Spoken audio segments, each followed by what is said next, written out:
যে আমরা junior doctor সরকারের স্পেসিফিক আমরা হচ্ছে শিক্ষানবী স্টুডেন্ট, তাহলে আমরা যদি স্টুডেন্ট হই, একটা সিস্টেম যদি শুধুমাত্র স্টুডেন্টদের উপর দাঁড়িয়ে থাকে, তাহলে কি আপনাদের কাছ থেকে আমরা এই প্রশ্নটা রাজ্য সরকারের কাছে রাখতে পারি না যে এই হেলথ সিস্টেম দিয়ে আদৌ কি সাধারণ মানুষের পরিষেবা দেওয়া সম্ভব?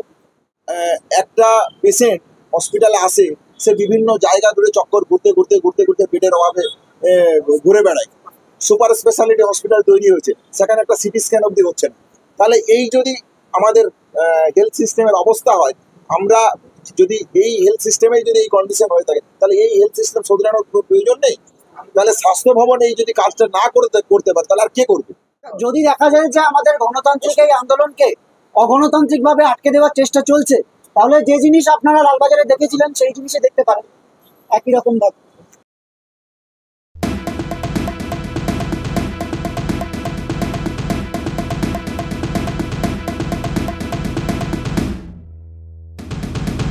পরিষ্কারভাবে যে কথাটা রাখতে চাইছি সেটা হচ্ছে এটাই, আমাদের দাবি সুপ্রিম কোর্টও কখনো বলেনি যে এটা দাবিটা ন্যায়সঙ্গত নয়। তাহলে ন্যায়সঙ্গত দাবিতে যদি কোনো আন্দোলন হয়ে থাকে, সেই ন্যায়সঙ্গত দাবি মেটানোর দায়িত্ব একটা সরকারের। তাহলে সেই দাবি যদি ন্যায়সঙ্গত হয়, তাহলে রাজ্য সরকার যদি মনেই করে যে আমরা কাজে যোগ দিই, আমরাও মনে করি আমরা কাজে যোগ দিই, তাহলে এই দাবি মেনে নিতে কি সমস্যা? আমরা তো আহামরি কিছু দাবি রাখিনি, আমাদের দাবি অত্যন্ত পরিষ্কার এবং সুস্পষ্ট।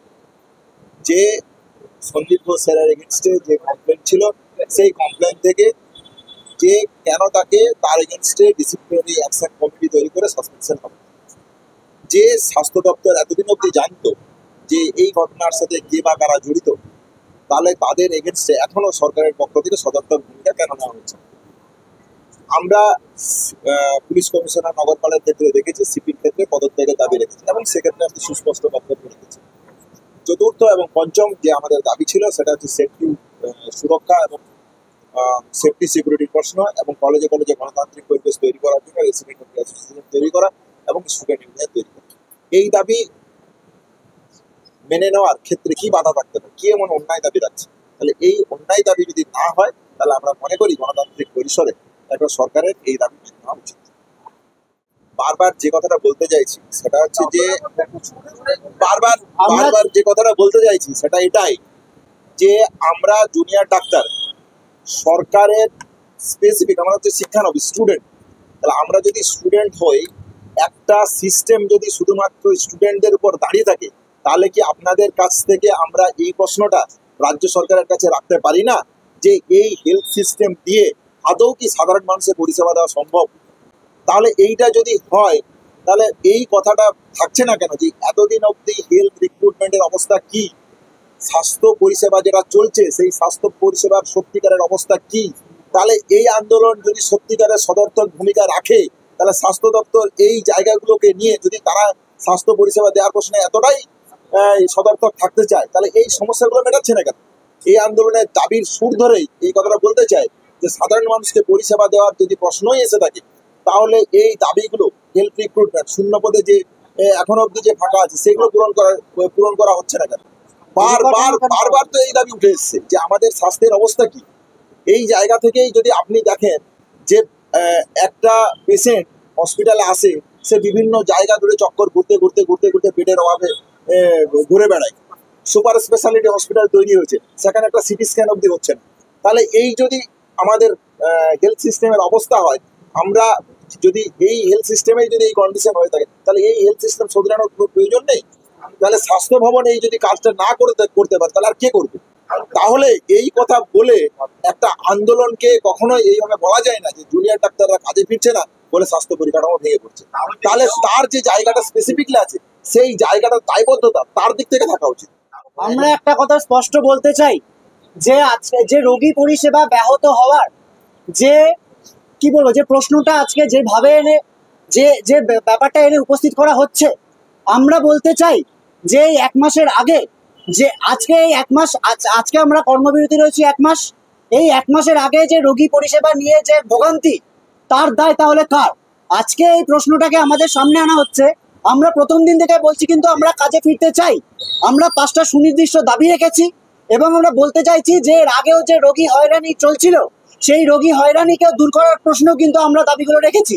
যে আমাদের যে সুরক্ষার প্রশ্ন হচ্ছে, আমরা এই প্রেস রিলিজে বললাম, সুরক্ষা কখনো পুলিশ আর সিসিটিভি দিয়ে হয় না।